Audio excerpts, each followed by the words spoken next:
demos 2 minutitos. Bueno, como les envié en las indicaciones del trabajo, se deben hacer grupos. Ahí hay un caso en específico que me dijeron que el grupo de ellos trabajan normalmente de 5, entonces les dejamos la parte que tenía más páginas para que resumieran. Pero los demás, en teoría, a menos que haya así como una situación especial que me la comuniquen, ahí siguen las instrucciones, ¿verdad? Y ven, el objetivo de esto es que hagan un resumen de ese libro. Ese libro es muy importante para la formación, digamos, el profe quería que lo leyeran, entonces ustedes hacen el resumen, cada grupo, de una parte que se les asignó, y luego nosotros entonces unimos todos los resúmenes de ustedes y le queda el libro resumido, que es más fácil que se lean los resúmenes de los compañeros a que luego tengan que ver el libro por completo, ¿verdad? Es una forma de ayudarlos a ustedes también. Pero entonces, la idea es esa, o sea, tal vez no se pasen máximo 3 páginas de lo que les toca resumir. No, las páginas en realidad chiquititas, no son muchos. Yo les envié igual el libro por WhatsApp y se los voy a subir a mediación con las instrucciones. No sé si tienen alguna pregunta para abarcarla. La fecha de entrega es el domingo a medianoche, es el plazo máximo, ¿verdad? Para que lo entreguen. Tienen toda la semana.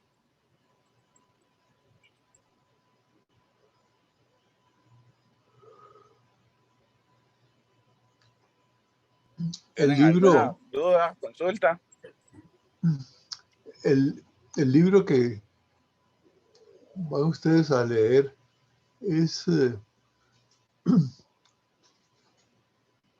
comentando un libro del siglo XVII de un español que trabajó en el virreinato del Perú.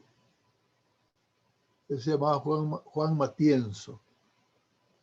Juan Matienzo escribió en Perú un libro que se llama El gobierno del Perú. Él era funcionario público. El Perú era un virreinato, o sea, había un virrey y como una corte y todo.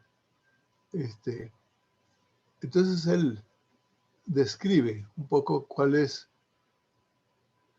cómo funciona el virreinato, ¿verdad? Entonces es muy interesante para nosotros que dentro de poco tiempo vamos a estar viendo precisamente el derecho de Indias, o sea, el derecho que los españoles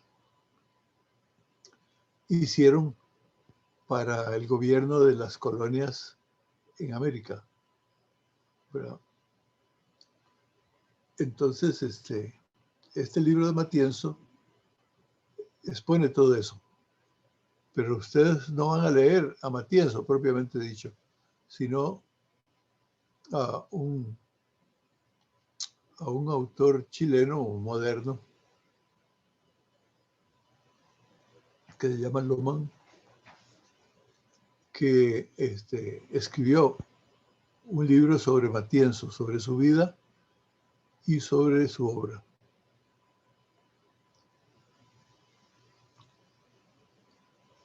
Aquí, sobre todo en la parte de la vida de Matienzo, se hace también, en cierto modo, un cuadro del tiempo, del ambiente en que él vivió en el Perú. Y también su pensamiento sobre la organización, el gobierno del virreinato. De manera que vamos a hacer ese ensayo primero con este libro, a ver cómo lo manejan ustedes. Después, dentro de unas semanas, haremos otro parecido, no con un libro, sino con un ensayo largo de un jurista chileno también. también sobre el tema de la colonia, el derecho en la colonia.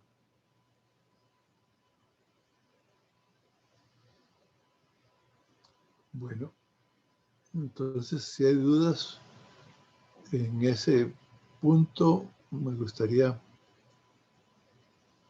saber para explicarles o que Alejandro se los explique.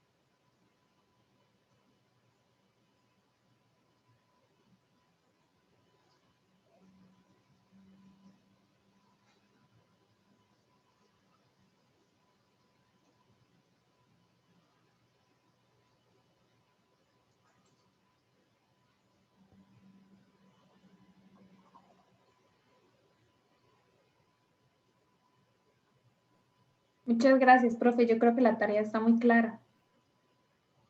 Ok. Muy bien. Sí, profesor. Bueno,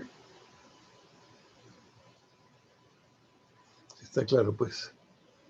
¿Cuántos estamos ahora, Ale? 32, profe. 32, ok. Bueno, pues nada, entonces empezamos con la clase. Ok. Por cierto, profe, una Que pequeña intromisión antes de que empiece la clase. Iba a decirle que sí, sí, que a Andrea ya había pasado el libro de Santi Romano en el grupo de WhatsApp, entonces sí, ya tenía acceso. Solamente que se me había olvidado decirle. ok. Vamos a ver si nos podemos ver pronto para empezar a hablarles de eso y que ya entonces ustedes empiecen a trabajar, Ok, está bien. ¿verdad? Correcto. Bueno, muy bien, pues yo voy a hablarles un poco de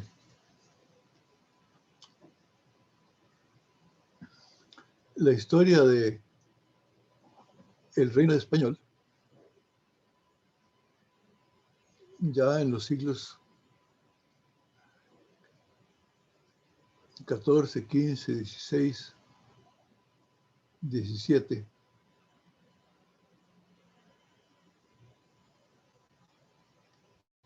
en donde uno puede ver el ascenso, la subida de ese reino español que se va haciendo más y más importante y llega a ser el más poderoso de Europa, para ver también su caída, su descenso, su decadencia. En esos libros del siglo XIV, siglo XV, hasta el siglo XVIII, uno puede ver la subida y la bajada del Imperio Español.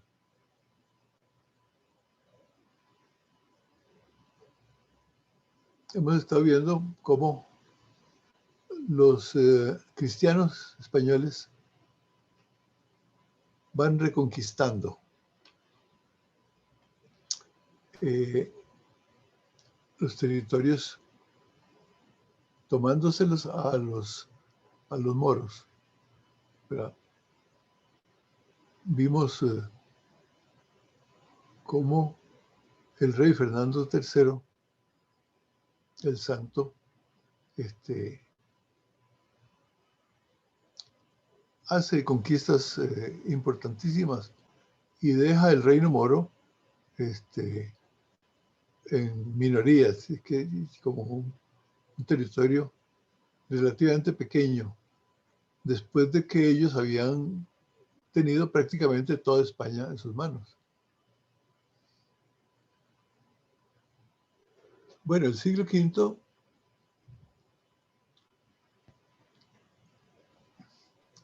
es una época en donde el predominio del reino de Castilla y León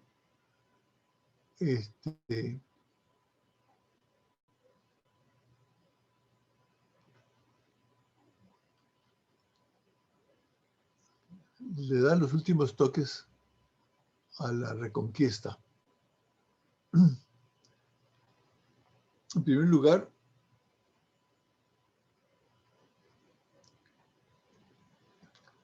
hay que recordar que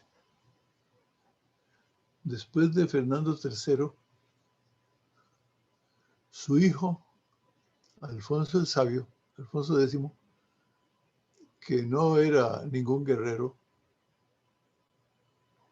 sin embargo,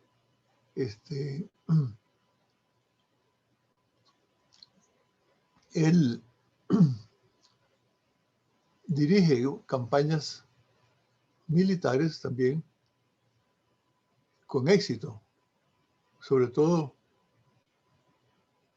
la toma de la ciudad de Niebla en 1262. La ciudad de Niebla es una ciudad en Andalucía.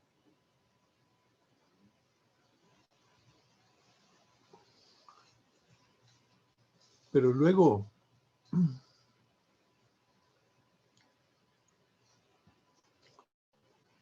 pasados 2 siglos,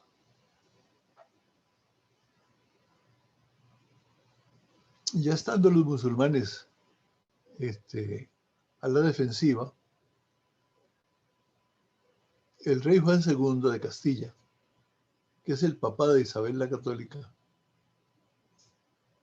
derrota a los moros en la batalla de Higueruela, en la región de Granada, es decir, al sur, Andalucía, en el año 1431. O sea, estamos en el siglo XV, que es el siglo en donde ocurren las cosas más memorables para España. Se casan los reyes católicos y unen los reinos. El reino de Castilla-León con el reino de Aragón. Con lo cual prácticamente están sumando la mayor parte del territorio español.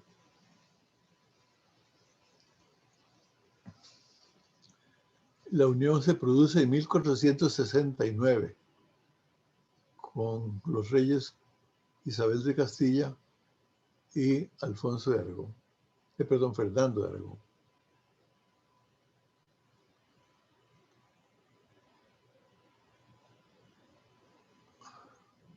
En el año 1491, 1492, los reyes católicos toman Granada, que es el último bastión moro en España.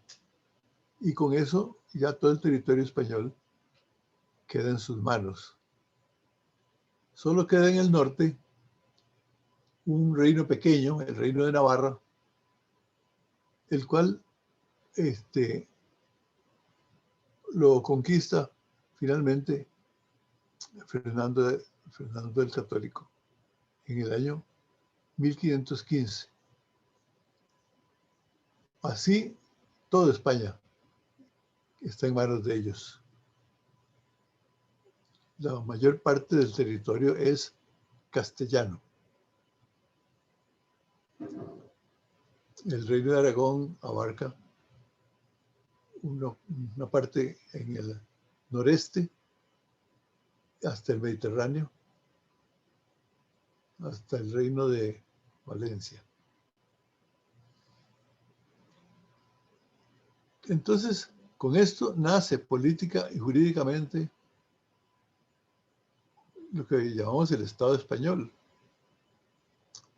en la forma de una monarquía nacional, con fronteras bien delimitadas. Y lo mismo estaba pasando con otros reinos europeos, con Francia e Inglaterra, sobre todo. Desde el punto de vista de la ciencia política, el Estado es una forma de organización política autárquica, dominante dentro de un territorio jurídicamente delimitado. O sea, una característica del Estado son las fronteras. El Estado no es como los imperios, ¿verdad?, que estaban siempre creciendo, sino que el Estado, por definición, está delimitado. dentro de un territorio con fronteras definidas con sus vecinos. Y así España igual tiene una frontera con Francia, que está en el Pirineo.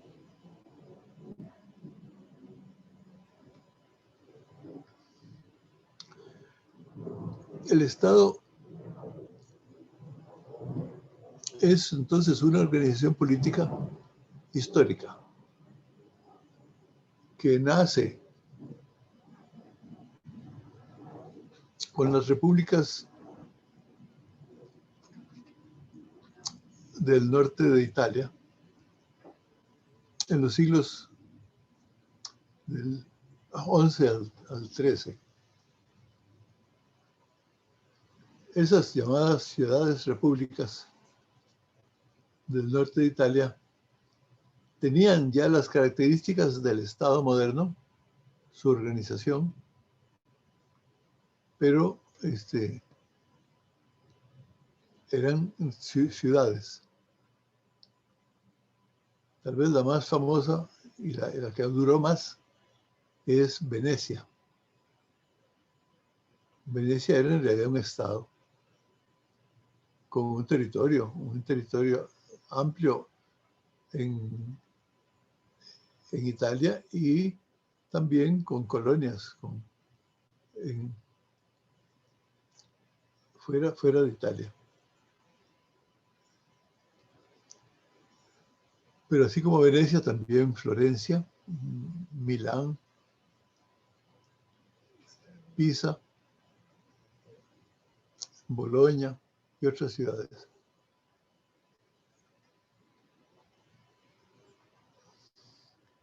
Yo creo que yo les hablo a ustedes acerca de qué caracteriza al Estado moderno, frente a las organizaciones políticas anteriores, sobre todo medievales, ¿verdad?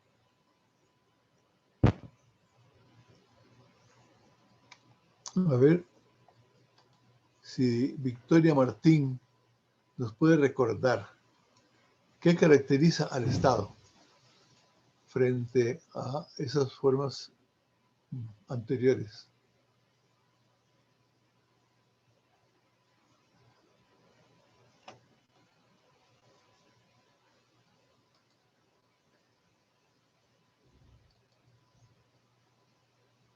Disculpe, profe, me dijo al Estado español en ese entonces. No, estoy hablando del Estado como una figura abstracta, como un concepto. No sabría decirle, profesor. El Estado como concepto. Bueno, usted sabe, ¿no? Costa Rica es un Estado, ¿verdad? Eso sí, lo saben todos. Costa Rica es un Estado. En la escuela le dicen uno eso. Buenas tardes, profe. Uno no entiende de momento, cuando es niño, no entiende qué diablos es eso del Estado. Y tal vez ni siquiera lo entiende mucho después, porque es un concepto técnico de la política, de la ciencia política. Ahí incluso hay una rama de la ciencia política que se llama teoría del Estado.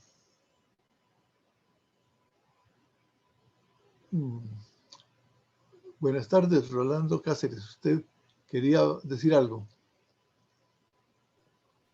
Sí, efectivamente. Es que usted nos decía, bueno, que qué características, ¿verdad?, del Estado moderno. Y no sé por qué se me vino a la mente el artículo 1 de la Constitución Política, ¿verdad?, que habla que Costa Rica es un Estado libre, democrático, independiente, ¿verdad? Entonces me imagino que pueden ser 3 características de un Estado moderno. Sí, claro. Pero lo democrático es una característica muy moderna. El Estado no nace democrático. El Estado nace monárquico, ¿verdad? Porque nace en siglos en donde no había ninguna democracia. Eran puras monarquías. Sí, la monarquía es la forma nueva frente a el estado medieval.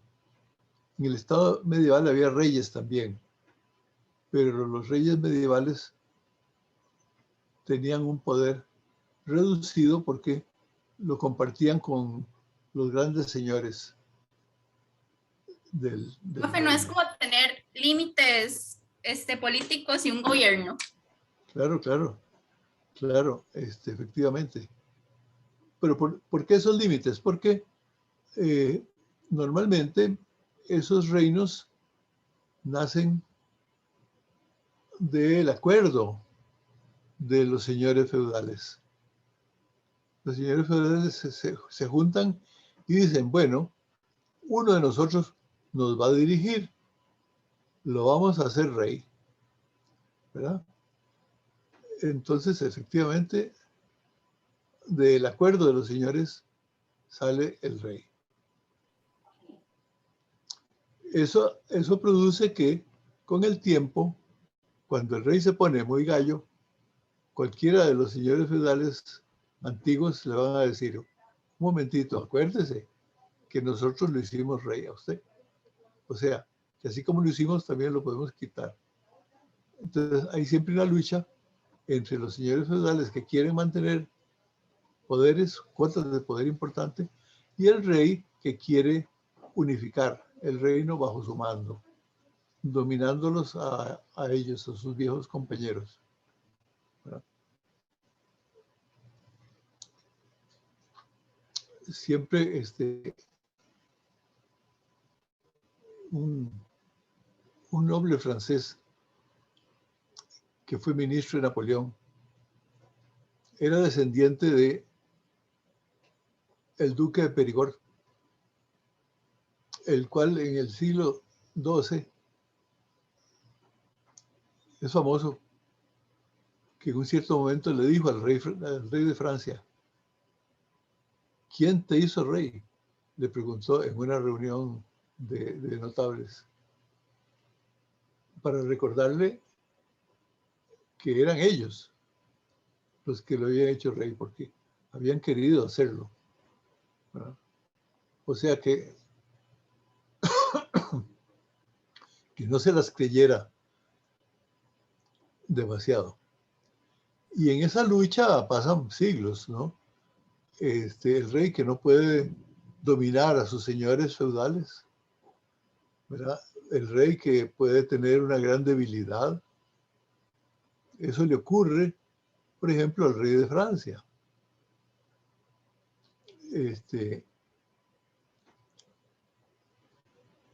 En tiempos de Carlos VI, Carlos VII de Francia, el reino estaba dividido en los territorios de los grandes duques, que tenían más poder que el rey.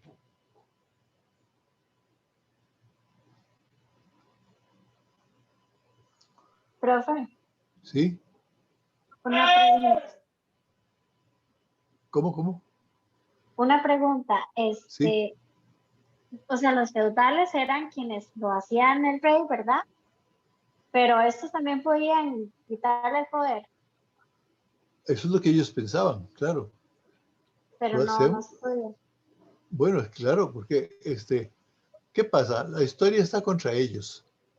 Porque son países en donde está subiendo entre el pueblo el sentimiento nacional. Es decir, el sentirse nacionales del país. Por ejemplo, en la lucha entre los franceses y los ingleses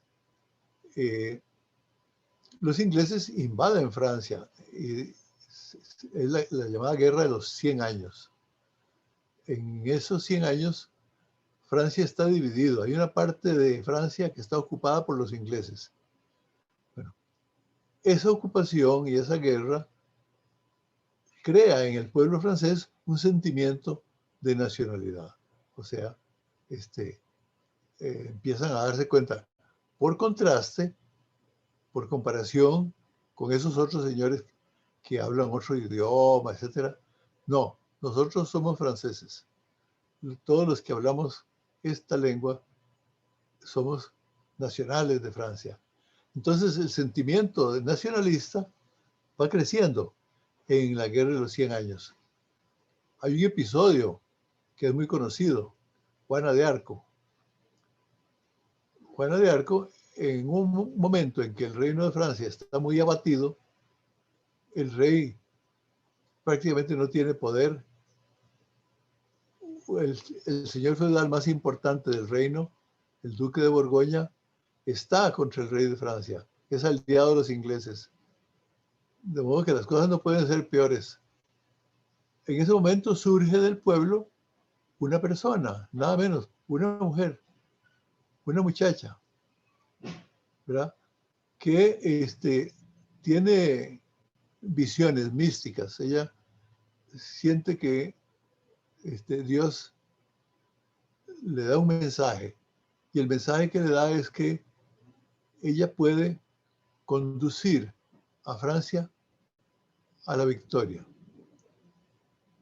Entonces ella, convencida, empieza a convencer a la gente y llega a entrevistarse con el rey, que es ese Carlos VI. Y el rey no le cree mucho, pero algunas personas cercanas en la corte sí se impresionan con ella y empiezan a apoyarla. Entonces el rey le da tropas, le da soldados, y Juana de Arco tiene una gran victoria contra los ingleses. Entonces aquello se le acabóse, ¿no? Porque ella representa el sentimiento de la nacionalidad francesa, ¿verdad? Es decir, ella va a ser la persona que va a conducir al ejército francés a derrotar a los ingleses y a sacarlos del territorio. Eso no ocurre porque ella, un poquito más adelante, en una batalla, es derrotada y es hecha prisionera. Y los ingleses la juzgan y la condenan por bruja. No la podían condenar por patriota, pero como ella decía que ella hablaba con Dios y todo, dijeron, nada, esta es una bruja. Y la quemaron.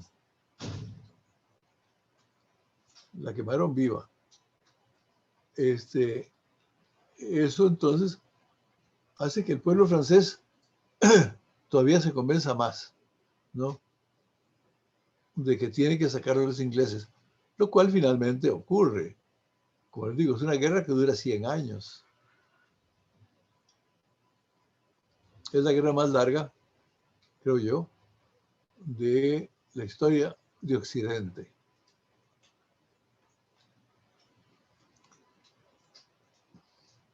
Pasan 3 o 4 generaciones, ¿verdad?, en guerra. Pero finalmente, pues, los franceses sacan a los ingleses del territorio francés. Todo eso hace que el pueblo, digamos, se vea reflejado en la monarquía, en el monarca, el rey francés, ¿verdad?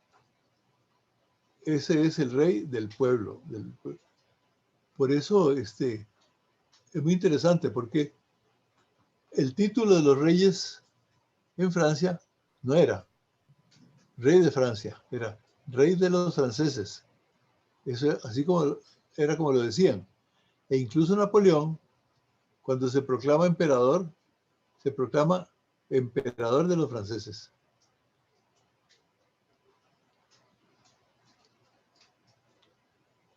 Pues eso nos ilustra, digamos, el sentimiento nacionalista que nace en Francia con esas luchas. Ese sentimiento nacionalista va a encumbrar al monarca. lo va a llevar a la monarquía absoluta, o sea, a acaparar todo el poder. Todo el poder se lo quita a los señores feudales. Después de ser todopoderosos, por ejemplo, sí, los duques de Borgoña, que eran más ricos y más poderosos que el rey de Francia, finalmente Francia absorbe el ducado de Borgoña. Y eso se los explico en un ratito más porque hay un episodio que tiene que ver con los españoles. Está relacionado con eso. Entonces, pero ven ustedes, entonces, qué cosas se van combinando para que surja una nueva forma de organización política, el Estado. En Grecia y en Roma no había Estado, eran organizaciones políticas distintas. Tampoco el imperio de Carlomagno era un Estado, era un imperio.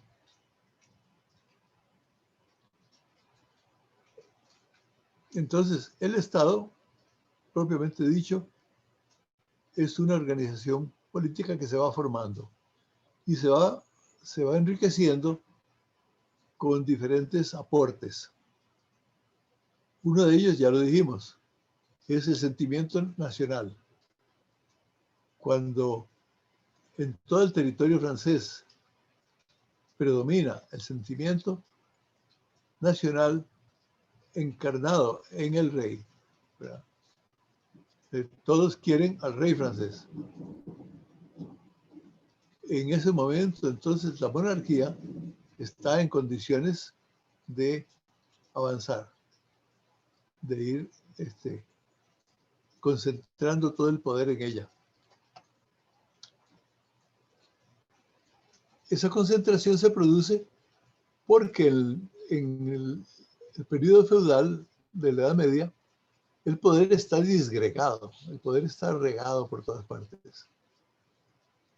La Francia medieval, antes de que ocurriera todo esto, el nacionalismo y todo, la Francia medieval es como un mosaico de pequeños núcleos de poder. Todos los señores feudales, grandes y chiquitos, ¿verdad?, tenían sus propios poderes. Y el rey era una especie de figura un poco ornamental. O sea, el rey tenía poder en su propio feudo. Por ejemplo, el rey de Francia reinaba en un pedazo chiquito en el centro de Francia. La corte se movía de una ciudad a otra.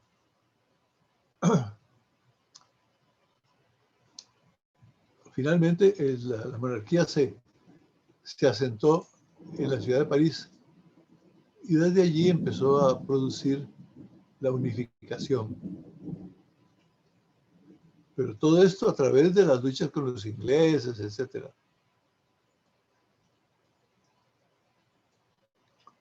Otro enemigo de los reyes es el emperador. El emperador que va a tener su centro de poder en Alemania y el norte de Italia, el emperador también pretende que los reyes son sus vasallos. Los reyes poco a poco van saliéndose de esa horma y no quieren saber nada con el tema de ser súbditos del emperador. Pero ¿por qué viene lo del emperador? Por la tradición del imperio de Carlomagno, porque toda Europa estuvo en manos de Carlomagno. Entonces las disgregaciones, las particiones del territorio imperial se van produciendo lentamente. En un tiempo los reyes le hacen caso al emperador, lo tienen como superior. pero poco a poco se van saliendo de eso.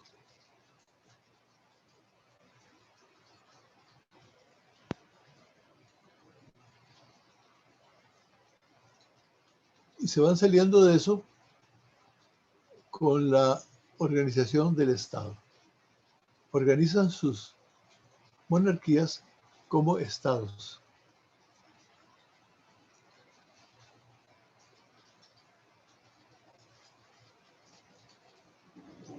Cuando se forman ya fuertes el Estado francés, el Estado español, el Estado inglés, ya el emperador sabe que esos señores no son sus vasallos, que son reyes.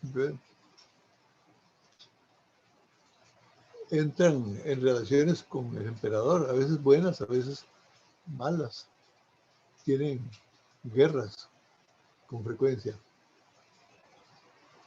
Pero el imperio se va reduciendo de tamaño y finalmente el imperio es como un reino más. Eso pasa cuando el imperio se centra sobre todo en la zona de Austria y Alemania.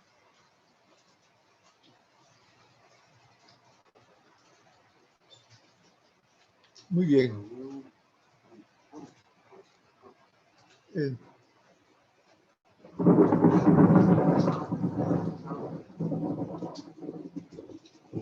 Una cosa que es importante en el Estado es su independencia. El Estado es independiente porque tiene unidad jurídica, porque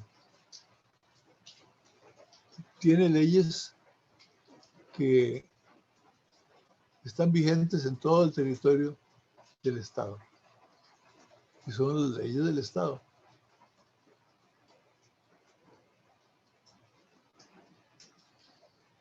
Tiene un gobierno propio.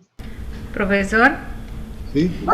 Y en la época del medieval, ¿cómo funcionaban las leyes? Era en cada estado había un tipo de gobierno diferente, o en cada monarquía, digamos, en cada territorio, en cada reino. Usted me preguntó cómo funcionaba el reino. En la época medieval, o sea, en la época de los estados modernos, la unidad jurídica funciona con leyes vigentes en todo el territorio. Exacto. Pero en la época medieval, ¿cómo funcionaban las leyes? Sí. Donde habían tantos reinos o tanta división territorial. Sí. Tantos señores territoriales. Sí, efectivamente. Había una situación que podemos decir una situación de derecho y una situación de hecho. La situación de derecho, ¿cuál era? Bueno, todos esos reinos, todas esas zonas pertenecían virtualmente al imperio, ¿verdad? A partir de, sobre todo, de la construcción del imperio por Carlomagno.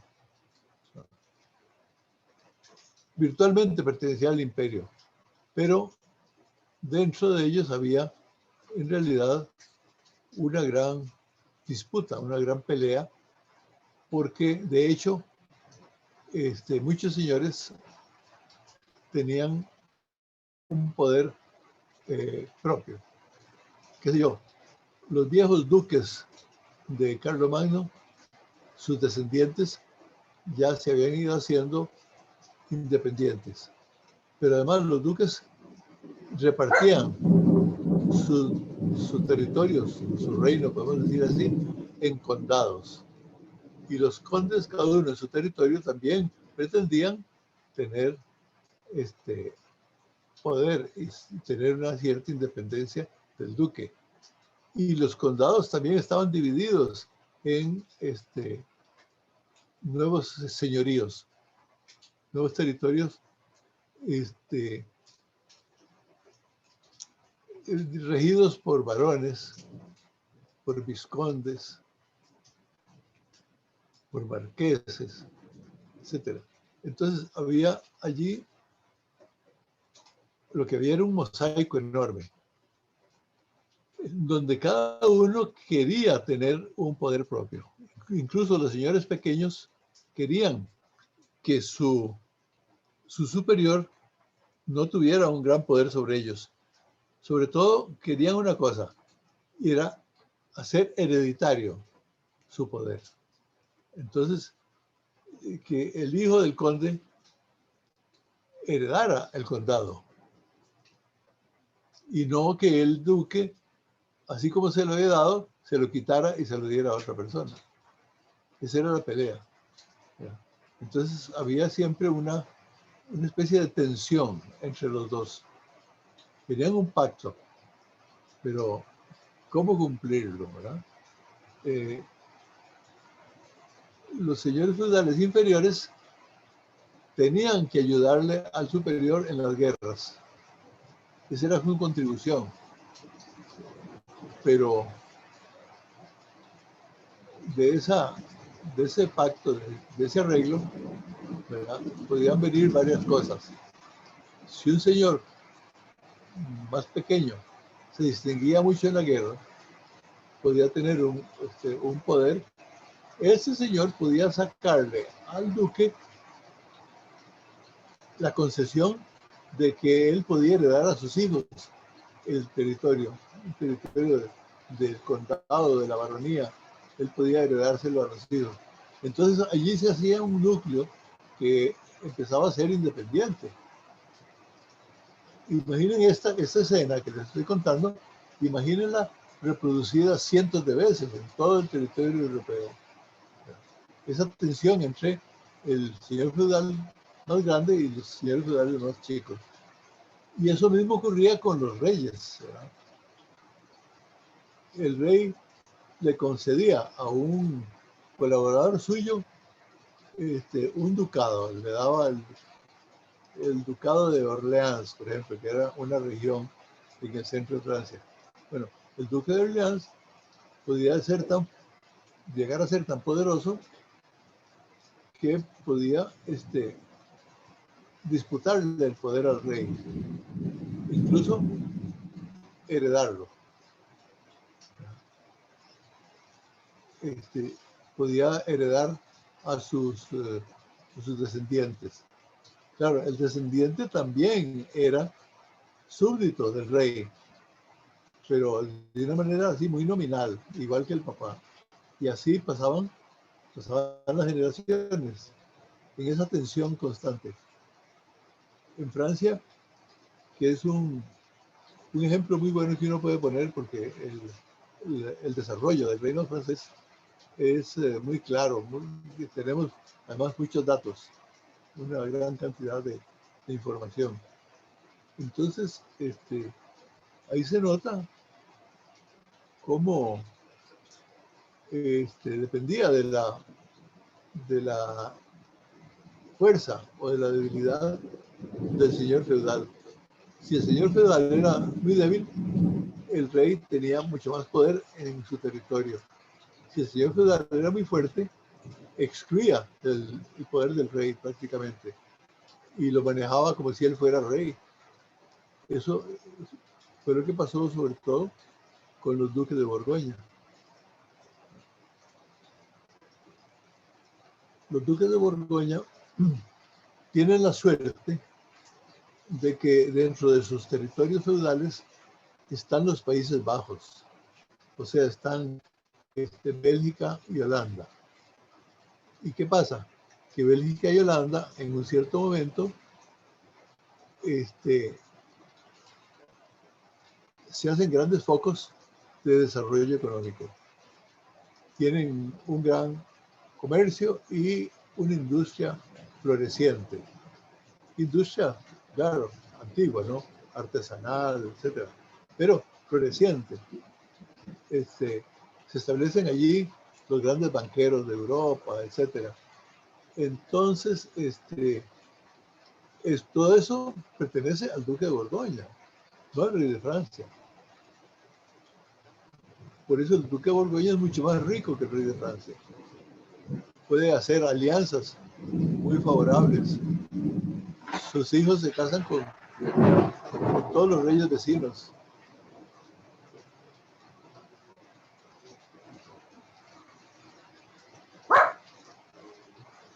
Entonces llega ese punto en que en la Golo, en la guerra de los 100 años, el duque de Borgoña hace una alianza con el rey de Inglaterra en contra de su propio rey. Él tendría su lealtad tradicional hacia el rey de Francia, pero él se libera de eso y se hace aliado del rey de Inglaterra.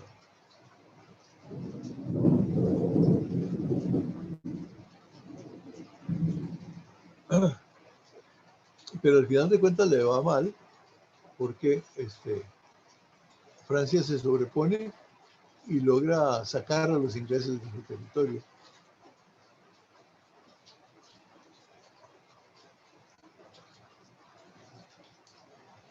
Una cosa muy importante en el Estado moderno es la ciencia.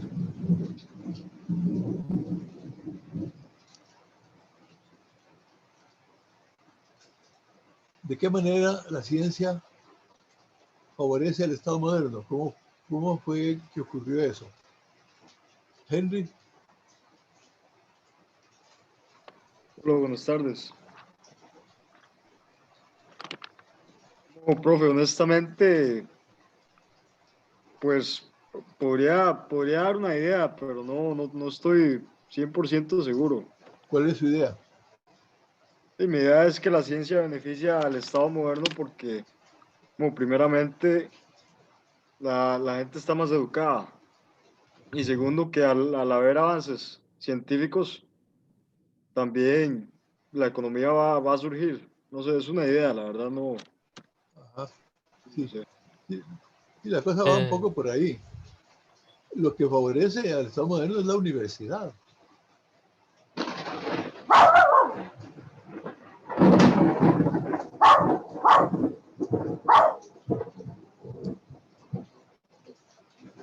Cuando los reyes y sus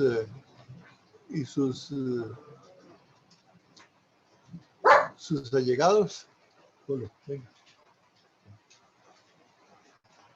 se dan cuenta de lo que significa el aporte de los universitarios, entonces empieza a contratar y empieza a usar la universidad como un auxiliar del reino, ¿verdad? Empieza a fundar más universidades. De ese modo empiezan a ingresar en los cuadros de la monarquía un montón de gente que tiene una visión científica, ¿verdad? No la vieja visión del señor feudal analfabeto.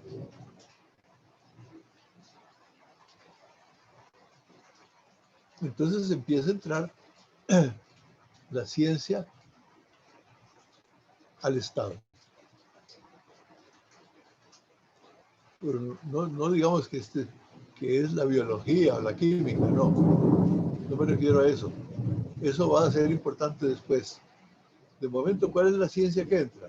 Bueno, entra el historiador, entra el jurista, entra el economista, entra el contabilista. Establecer una contabilidad del Estado fue fundamental.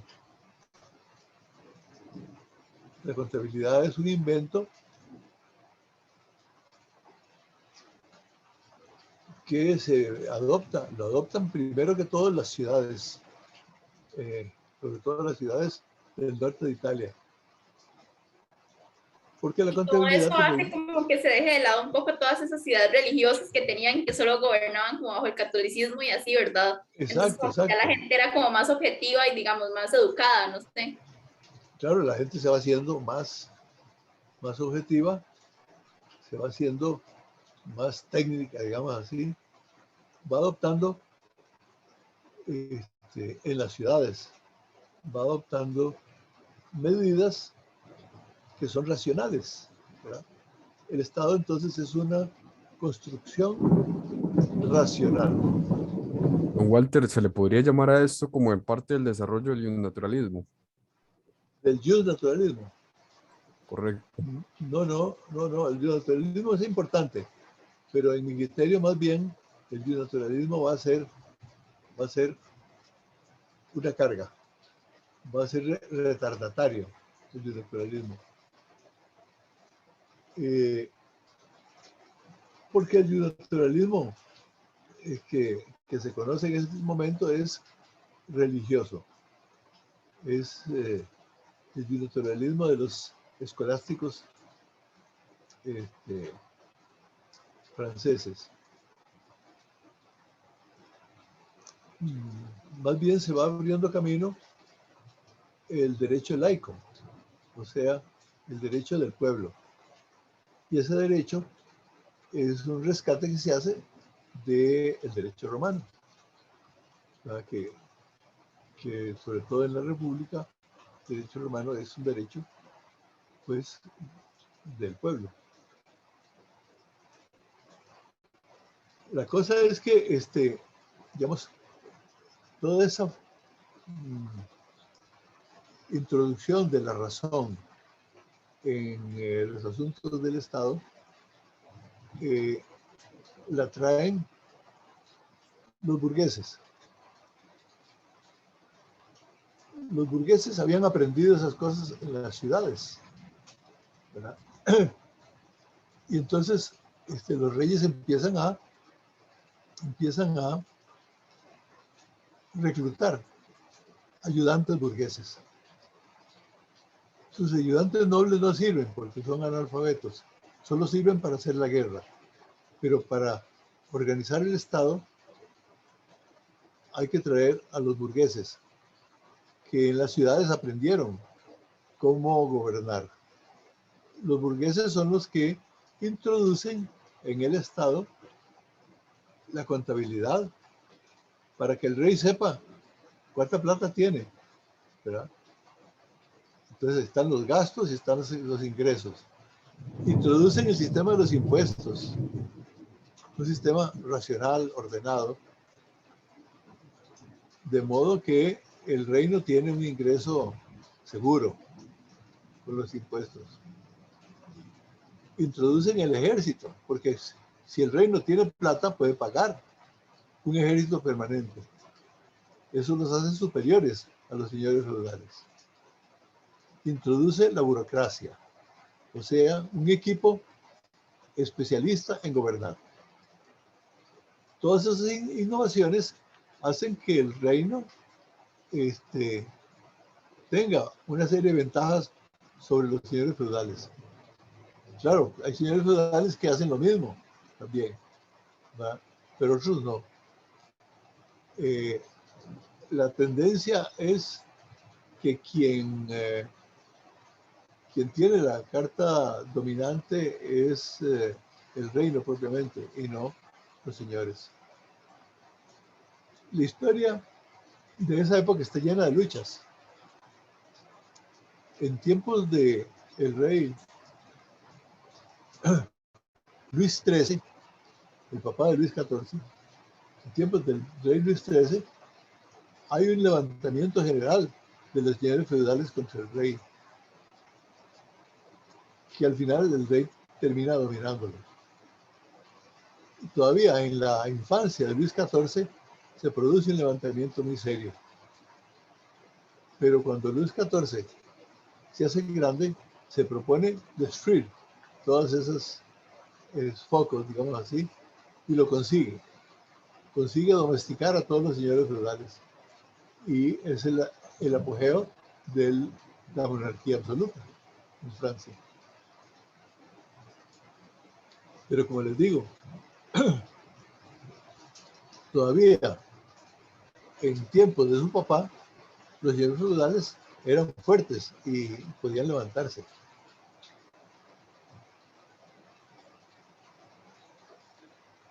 Bueno. Profe, qué pena, es que tengo una pregunta. Sí. Profe, los señores feudales es lo mismo que los terratenientes. Es que mi papá me hablaba de los terratenientes, pero bueno, es que mi papá es extranjero, entonces no sé si será que, digamos, en ese país le decían así. No, es que terrateniente significa el que tiene muchas tierras, ¿no? Entonces, terrateniente puede ser un tipo de Guanacaste, que tiene una finca muy grande allí en la provincia de Guanacaste. Eso significa terrateniente, nada más. Hubo terratenientes en Roma, hubo terratenientes en la Edad Media. Es más, por excelencia, los señores feudales son terratenientes, porque solo ellos son dueños del suelo. El suelo pertenece al señor. Los siervos, los comerciantes, y toda esa gente no tiene derecho a tener tierras. Piense usted que en Francia, la Revolución Francesa, en el fines del siglo XVIII, ya hasta esa altura, al eliminar la nobleza, hace que las tierras de Francia sean libres, puedan adquirirlas cualquiera. Antes no. En el siglo XVII, por ejemplo, un burgués de la ciudad de París podía ser un hombre riquísimo, podía ser un banquero, por ejemplo, tener montones de dinero, pero no tener derecho a comprar ni un metro cuadrado de tierra. No podía, porque la tierra era de los señores. Ve el significado de la revolución, ¿no? La revolución elimina ese monopolio de la tierra por parte de los señores feudales. Entonces, claro, terratenientes por excelencia son los señores feudales, pero como le digo, hubo terratenientes en Roma, hubo terratenientes en Grecia, eran ciudadanos que se hacían ricos, se adueñaban de la tierra. Bueno.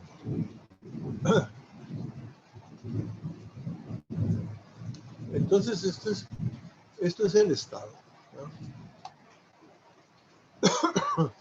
En España también se pasa de un sistema feudal al Estado. ¿Qué es lo que está haciendo o está intentando hacer un hombre como el rey Alfonso X, el sabio? Tratando de unificar el reino, ¿verdad? Eliminar el poder de los señores.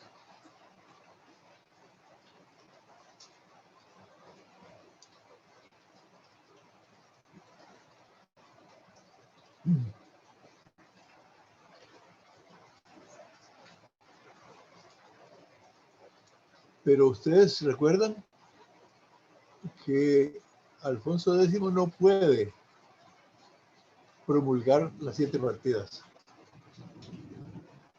¿Quién se opone?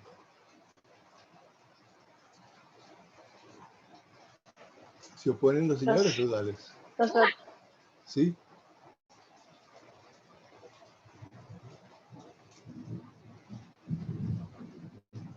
¿Sí?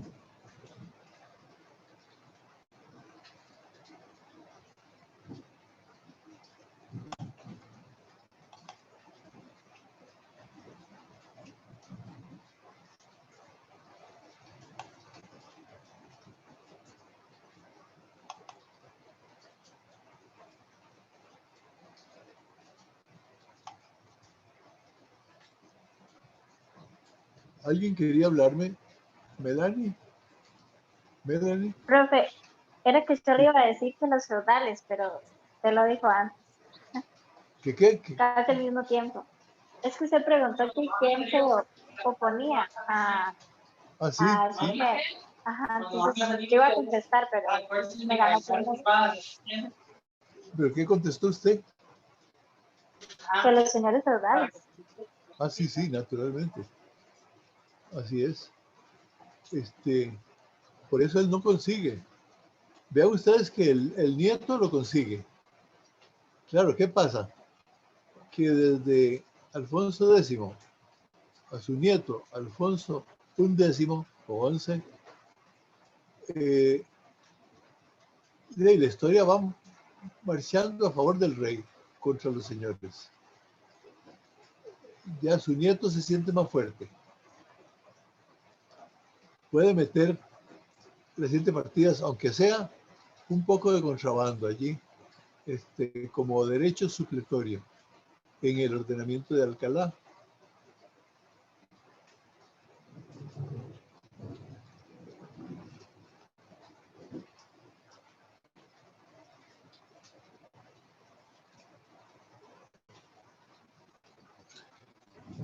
En todo este tiempo se va presentando también una serie de factores económicos importantes. ¿Cómo es la economía de esos reinos? Ya no es una economía a la loca, como era en tiempos de los señores feudales en la Alta Edad Media, en donde la economía dependía completamente de los cultivos y la técnica de los cultivos era atrasada, de modo que los propios señores feudales estaban expuestos a padecer hambre por las malas cosechas. Generalmente ellos no la padecían porque si había escasez, los que padecían eran los siervos, no los señores. Los señores se pertenecían bien a como iban al lugar por la fuerza. Entonces la hambruna la pasaban los pueblos. Pero de esa situación se pasa al Estado, en donde el Estado tiene una cierta previsión de las malas cosechas. ¿Todo por qué? Porque tiene otras fuentes de ingreso. Ya empieza a funcionar los impuestos para el comercio y para la artesanía y la industria. Entonces el Estado va teniendo un tesoro mayor cada vez. Y empieza también la ciencia de la economía. Empiezan a aparecer las mentes que empiezan a calcular el tema económico.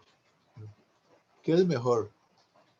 ¿Tener tierras o tener dinero?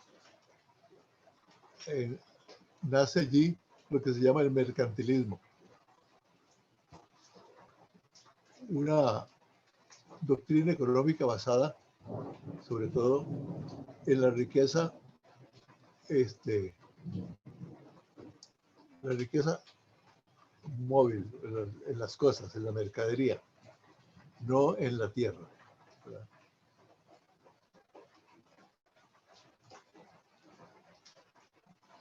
Y en fin, todos los conocimientos van creciendo y se van aplicando.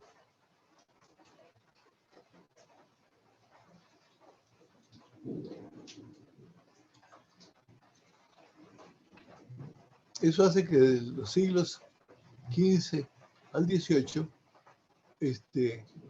la riqueza de Europa va a crecer muchísimo. También por el hecho de que el descubrimiento de América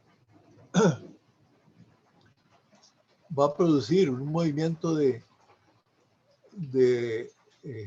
ingresos fuertísimo desde América para España, sobre todo, pero también para Europa en general.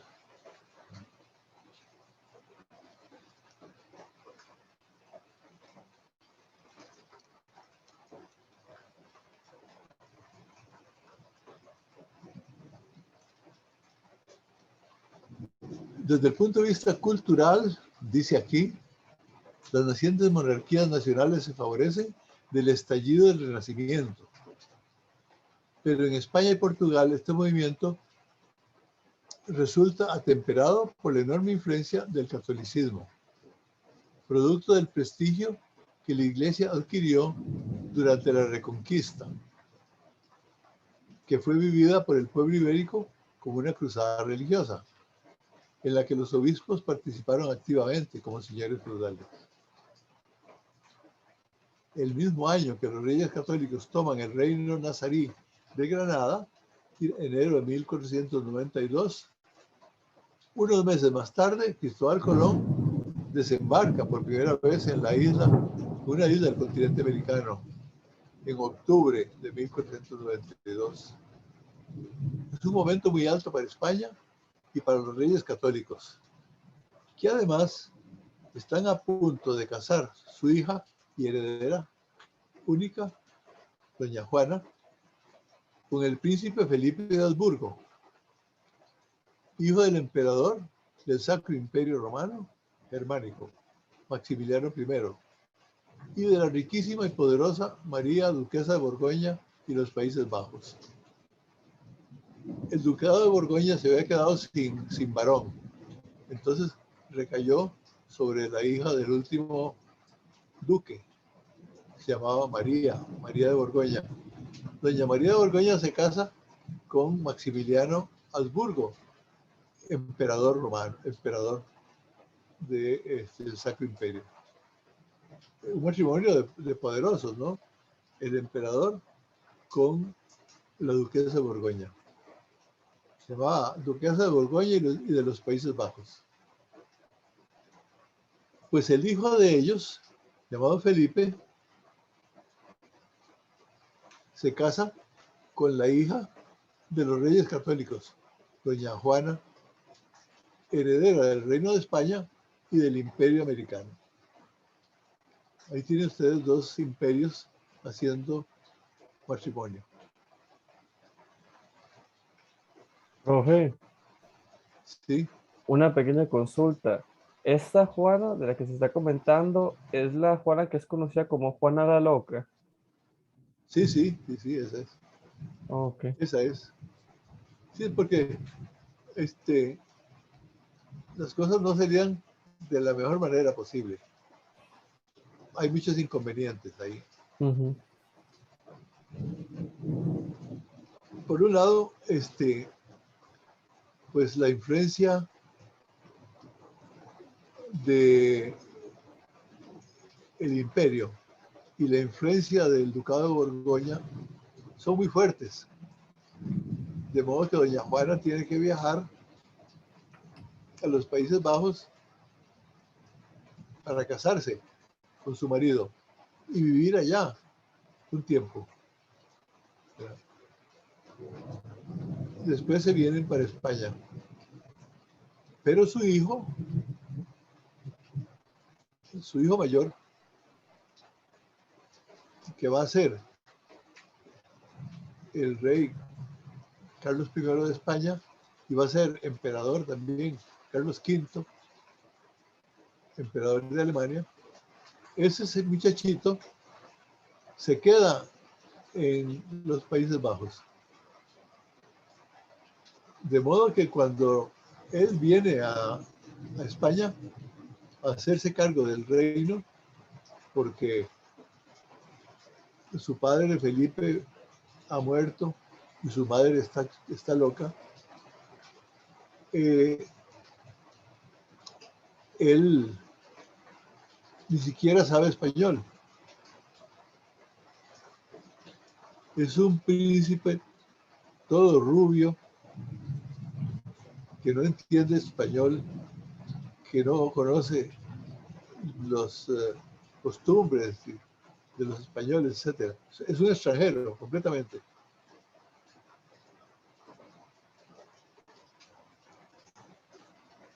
Eso va a producir también muchos problemas.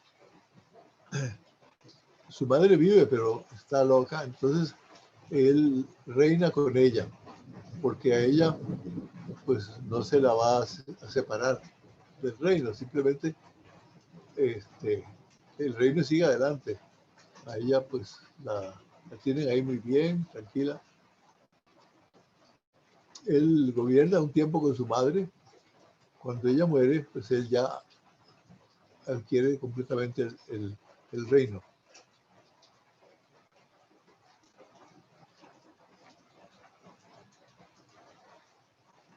Carlos V es el rey que tiene mayor poder, el mayor poder posible, creo yo, en el mundo. Porque en ese momento el reino de España es dueño también del reino de Portugal. Además, es dueño de una gran parte de Italia. En todo el sur de Italia, la isla de Sicilia es española, y el norte también, toda la zona de Milán. Es dueño de los Países Bajos. Es dueño del norte de África. Es dueño de toda América, salvo la parte de Brasil. Y es dueño de las Islas Filipinas. De manera que es un reino, como decían, donde nunca se pone el sol. Siempre, a cualquier hora del día, el sol está alumbrando sobre el reino de España. Ese hombre, sin embargo, tiene grandes problemas económicos, porque no cuadran las finanzas, porque él tiene también muchos proyectos, se mete en muchos problemas y gasta muchísima plata. Él se mete en muchas guerras. En su época, siendo él el emperador, ocurre en Europa la reforma religiosa. O sea, se le ocurre a un monje agustino de Sajonia, de una ciudad que se llama Wittenberg, se le ocurre hacer un manifiesto de crítica al Papa y a la política papal. Bueno, ese momento en Europa hay, sobre todo en Europa del Norte, hay un gran descontento con los papas. Porque los papas se llevaban toda la plata de esas zonas en forma de impuestos eclesiásticos y la gastaban en Roma de la manera más ostentosa. Bueno, la gastaron en cosas muy buenas también. Hicieron excelentes construcciones y protegieron mucho las artes. Eso es cierto. Pero aparte de eso, todos vivían muy bien, vivían como reyes, todos los cardenales, etcétera. Gastaban el dinero y eso producía mucho disgusto. Entonces, aparece este cura llamado Martín Lutero, quejándose de eso y rechazando el poder de la iglesia. Bueno, Carlos V estuvo un poco al comienzo dudando qué hacer. Lo malo es que cuando él se resuelve a arrestar a Lutero, ya la creencia de la doctrina de Lutero se había extendido. Ya una gran cantidad de señores alemanes, de príncipes alemanes, estaban en contra de la política de la iglesia y estaban apoyando a Lutero.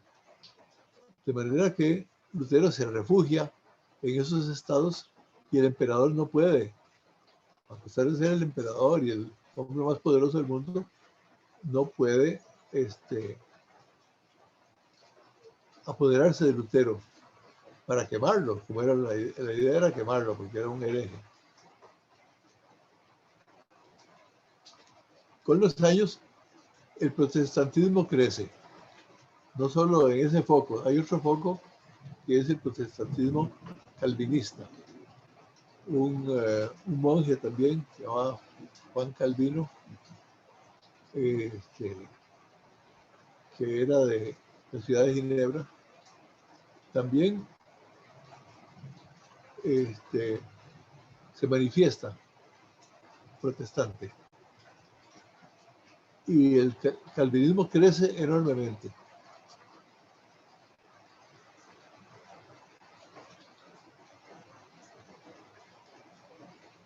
Era natural.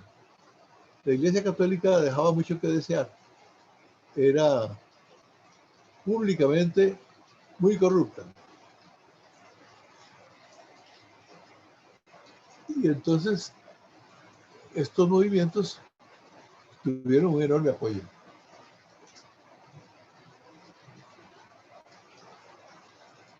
Y allí en adelante, siglo XVII, siglo XVIII, las guerras de religión van a ser constantes.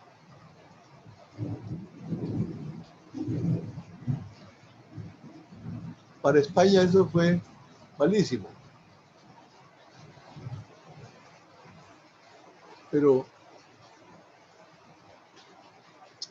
no voy a hablar de eso en este momento, sino que quiero volver un poquito atrás porque tengo aquí una lectura breve de un historiador español que se llamaba Francisco Tomás y Valiente sobre el tema de las universidades y el tema del derecho común y las 7 partidas, que me parece interesante.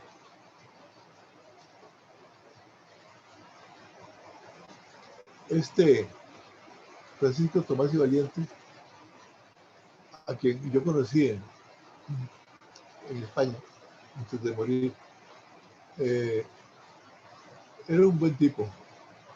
Fue presidente del Tribunal Constitucional Español. Además de profesor primero en Salamanca, después en Madrid. Pero lo que lo perdió fue ser presidente del Tribunal Constitucional, porque como tal, ellos condenaron a la ETA, a la organización terrorista vasca, y ya cuando no era presidente ni nada, sino que había vuelto a dar clase, un día estaba en la Universidad Autónoma de Madrid, donde daba clase, en su oficina, y entraron 2 ETAs y lo acribillaron, le metieron un montón de balazos. Murió bastante joven, él era más o menos de mi edad, un poquito menor. Pero murió, lamentablemente. Dejó una obra buena, pero pudo haber sido mayor, porque era estupendo, era un muy buen estudioso. Entonces dice